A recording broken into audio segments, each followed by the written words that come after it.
পুরো মুসলিম বিশ্ব ফিলিস্তিন এবং লেবাননে ইসরায়েলের আগ্রাসন নিয়ে উচ্চকণ্ঠ। নিপীড়িত ফিলিস্তিন এবং লেবানিজদের রক্তের বদলা চায় মধ্যপ্রাচ্য। এমনকি মুসলিম বিশ্বের বাইরে রুশ প্রেসিডেন্ট ভ্লাদিমির পুতিন, চীনের প্রেসিডেন্ট শি জিনপিং কিংবা ভেনেজুয়েলার প্রেসিডেন্ট নিকোলাস মাদুরোও বেনিয়ামিন নেতানিয়াহুর আগ্রাসনের বিরুদ্ধে কঠোর বার্তা দিয়ে পাশে থাকার ঘোষণা দিয়েছে ইরানকে। কিন্তু মুসলিম পরাশক্তি সৌদি আরব এবং জর্ডান এখনো নীরব কেন, এই প্রশ্ন অনেকের।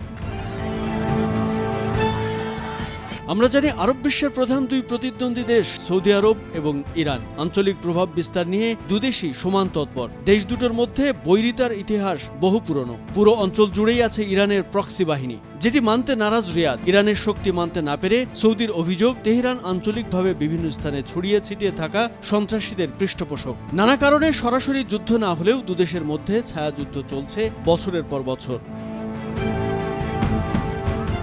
সর্বশেষ লেবাননেও মুখোমুখি সৌদি আরব ও ইরান। লেবাননের শক্তিশালী সংগঠন হিজবুল্লাহ, যারা সরাসরি ইরানের সহযোগিতা পেয়ে থাকে। এসব কারণে আঞ্চলিক নানা জটিলতার এই মুহূর্তেও ইরান এবং সৌদি আরব দুই মেরুতে বসবাস করছে। প্রায় 4 মাস আগে রাফা শরণার্থী শিবিরে ইসরায়েলের ভয়াবহ হামলার পর সৌদি আরব বলেছিল ফিলিস্তিনের অস্তিত্ব মেনে নিতে হবে ইসরায়েলকে। সে সময় সৌদি আরবের এই বিবৃতিকে অত্যন্ত গুরুত্বপূর্ণ বলে বিবেচনা করা হয়েছিল। এরপর থেকে আর কোনো কথা বলতে শোনা যায়নি সৌদি আরবকে।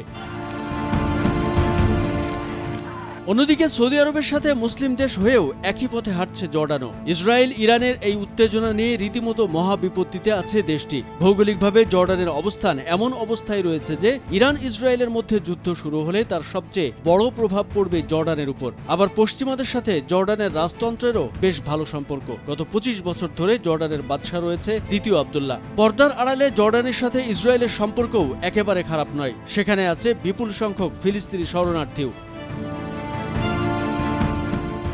পশ্চিমা সম্পর্ক আর ভঙ্গুর অর্থনীতির কারণে ইরান জর্ডানকে কখনোই পাশে পায় না। এমনকি এপ্রিলে ইসরায়েলে ইরানের প্রথম মিসাইল হামলার সময় জর্ডান তার আকাশে থাকা অনেকগুলো মিসাইল ধ্বংস করে দেয়। সেই পরিস্থিতিতে ইসরায়েলের সঙ্গে সীমান্ত লাগোয়া জর্ডান বলছে তারা কারো যুদ্ধক্ষেত্র হিসেবে ব্যবহৃত হবে না। যদিও এক বিবৃতিতে জর্ডানের বাদশাহ দ্বিতীয় আব্দুল্লাহ জানিয়েছেন তারা নিজের দেশকে রক্ষা করার অংশ হিসেবে ইরানের ড্রোন ভূপাতিত করেছে, ইসরায়েলকে সাহায্য করার জন্য নয়।